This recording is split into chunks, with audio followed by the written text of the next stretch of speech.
मिलके हरा सकते हैं। बस 3 चीजों का ख्याल रखना है। हर हालत में मास्क पहन के रखना है। जब भी आप घर से बाहर निकलते हैं मास्क पहन के जाओ, घर के बाहर जाओ मास्क जरूर पहनो। ये सबसे बड़ी प्रोटेक्शन है। कसम खा लो कि मास्क पहने बिना आप घर से बाहर नहीं निकलोगे। दूसरी चीज, सोशल डिस्टेंसिंग। आपको दूसरे लोगों से कम 2 गज 3 गज की दूरी बना के रखनी है।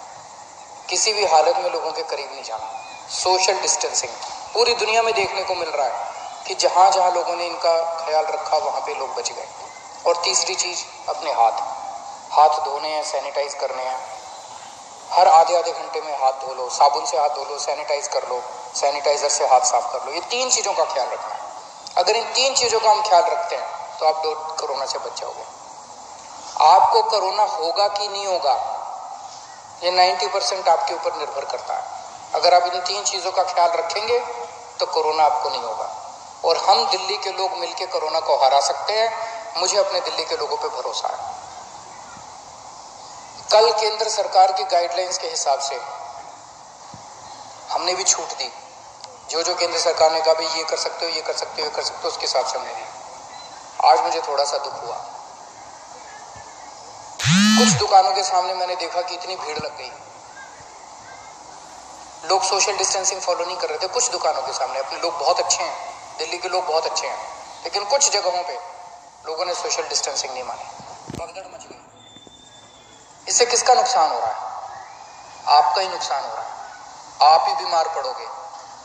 आप सोच के देखो कि अगर आप उस भगदड़ में थे और उसमें 2-4 लोगों को मान लो कोरोना था, आपको भी हो जाएगा, क्या फायदा होगा? आपकी जिंदगी खतरे में, आपके परिवार के लोगों को हो जाएगा उसके बाद। तो क्यों इस तरह का रिस्क मोल लेते हो? क्यों इस तरह की गतिविधि करते हो?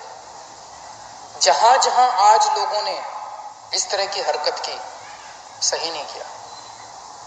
कसम खा लो कि कल से हम इस तरह की हरकत नहीं करेंगे। कल से हम इस तरह की भगदड़ नहीं करेंगे। कल से हम सोशल डिस्टेंसिंग पूरी फॉलो, कल से क्यों, अभी से हम सोशल डिस्टेंसिंग पूरी फॉलो करेंगे। कहीं भगदड़ नहीं करेंगे। ये कोई मैं अपने लिए तो थोड़ी कह रहा हूं, मैं अपने आपके लिए कह रहा हूं, आपकी सेहत के लिए कह रहा हूं, आपकी जिंदगी के लिए कह रहा हूं, आपके परिवार की खुशी के लिए कह रहा हूं, अपने दिल्ली के लोगों के सेहत के लिए कह रहा हूं। और ये कोई बहुत बड़ी बात थोड़ी है। और कोई दुकान बंद नहीं हो रही, कोई ऐसा थोड़ी है कि बस 1 घंटे के अंदर कोई दुकान खुल रही है। दुकानें तो खुली हुई हैं, कल भी खुलेगी, परसों भी खुलेगी। तो इस तरह से भगदड़ करने की क्या जरूरत है? लेकिन अगर कहीं पे अब हमें पता चला कि सोशल डिस्टेंसिंग फॉलो नहीं हो रही, कहीं पे ठीक चीजें नहीं चल रही, तो फिर हमें उस एरिया को सील करना पड़ेगा। फिर जो हमने रियायतें दी हैं वो रियायतें हमें वापस लेनी पड़ेगी। मेरे पास कोई चारा नहीं बचेगा। मुझे बाकी दिल्ली के सभी दिल्ली के लोगों की, आपकी सेहत के लिए, दिल्ली के लोगों की सेहत के लिए कड़े कदम उठाने पड़े, हम कड़े कदम उठाएंगे। इसीलिए मेरी आप सबसे गुजारिश है कि जो ये रियायतें दी गई है, इन रियायतों के, ये रियायतें इसलिए दी गई है ताकि अब धीरे धीरे अब हम अपनी दिल्ली को खोलते जाएं, अब गतिविधियां शुरू करते जाएं, अर्थव्यवस्था शुरू होती जाए। अगर हम जिम्मेदार नागरिक बन के काम नहीं करेंगे तो फिर से और कड़ाई करनी पड़ेगी। और कब तक हम लॉकडाउन में रहेंगे? जिंदगी भर तो लॉकडाउन में नहीं रह सकते ना। 1.5 महीना तो हो गया लॉकडाउन में रहते रहते। अब तो अपने को खोलना चाहिए। तो अब तो जिम्मेदारी के साथ काम करना चाहिए।